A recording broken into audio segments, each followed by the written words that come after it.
سانحہ گل پلازہ پانی کی فراہمی میں تاخیر، فائر فائٹرز کے پاس آلات بھی نہیں تھے۔ رپورٹ میں انکشاف۔ رپورٹ میں بتایا گیا کہ گل پلازہ میں اگر گراؤنڈ فلور کی دکان نمبر 193 میں لگی دکان مالک نے 11 سال کے بیٹے کو دکان پر چھوڑا ہوا تھا۔ لڑکے نے ماچس جلائی جو مصنوعی پھولوں پر گر گئی اور آگ بھڑکی۔ آتش گیر مواد کی موجودگی کے باعث آگ تیزی سے پھیلی۔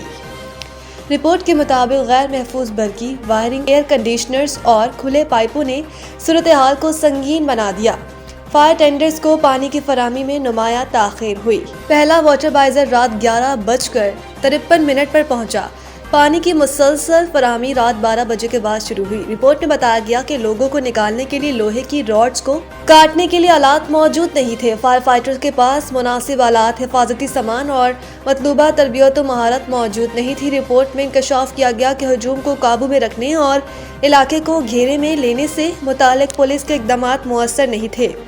رپورٹ میں اس بات کی تصدیق کی گئی کہ عمارت میں موجود خارجی راستے بند تھے یا تجاوزات قائم ہو چکی تھیں۔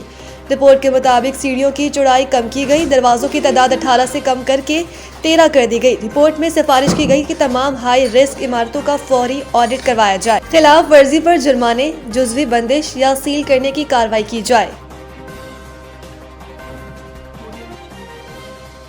اڈیالہ کا قیدی سزا پوری کر کے بھی آزاد ہوگا، فیصل کریم کنڈی۔ گورنر کے پی کے فیصل کریم کنڈی نے کہا کہ اڈیالہ کا قیدی اپنی سزا پوری کر کے بھی آزاد ہوگا۔ میڈیا سے گفتگو میں فیصل کریم کنڈی بولے کہ صوبائی حکومت کا ایک ہی ایجنڈا ہے کہ قیدی کو کس طرح آزاد کرائیں۔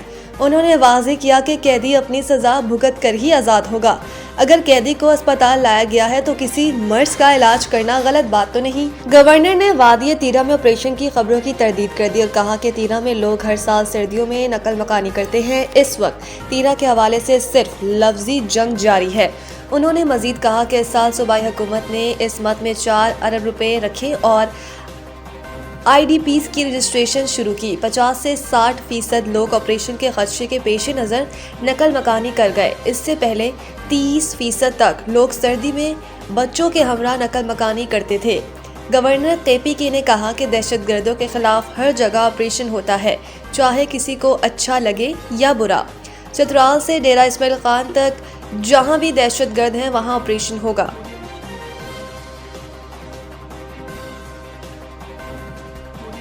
بسنت کے موقع پر پتنگ بازی کا سامان مہنگا ملنے کا خدشہ، ضلع انتظامیہ کا اہم فیصلہ۔ پتنگ بازی کے سامان کی ممکنہ مہنگی اور غیر قانونی خرید و فروخت کے خدشے کے پیش نظر deputy commissioner Lahore captain retired Muhammad Ali جاس نے طلب و رسد میں توازن برقرار رکھنے کے لیے اہم احکامات جاری کیے ہیں۔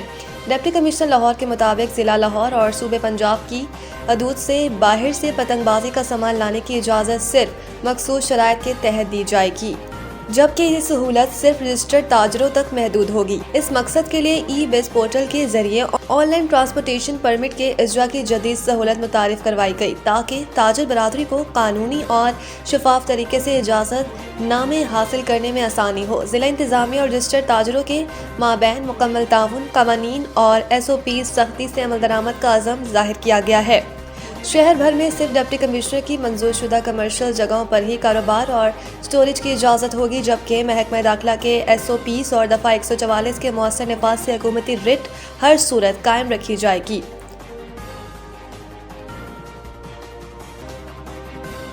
برسوں سے اس گھڑی کا انتظار تھا۔ گلوکار عالمگیر پاکستان بنگلہ دیش تعلقات کی بحالی پر خوش۔ گلوکار عالمگیر نے کہا کہ وہ برسوں سے اس کا انتظار کر رہے تھے۔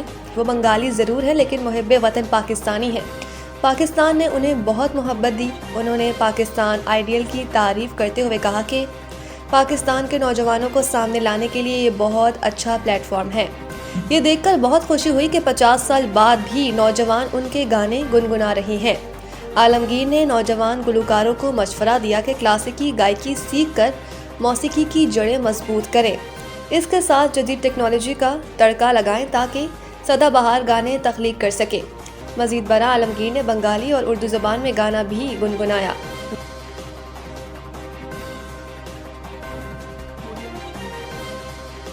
T20 ورلڈ کپ سے بنگلہ دیش کے باہر ہونے والے معاملے سری لنکا نے خاموشی توڑ دی۔ ICC اور بنگلہ دیش کے درمیان T20 ورلڈ کپ کا تنازع تقریباً 3 ہفتوں تک جاری رہا اور پھر بھارتی کرکٹ بورڈ کے زیر اثر انٹرنیشنل کرکٹ باڈی نے بنگلہ دیش کا جائزہ مطالبہ تسلیم کرنے سے انکار کرتے ہوئے اسے ٹورنامنٹ سے ہی باہر کر دیا۔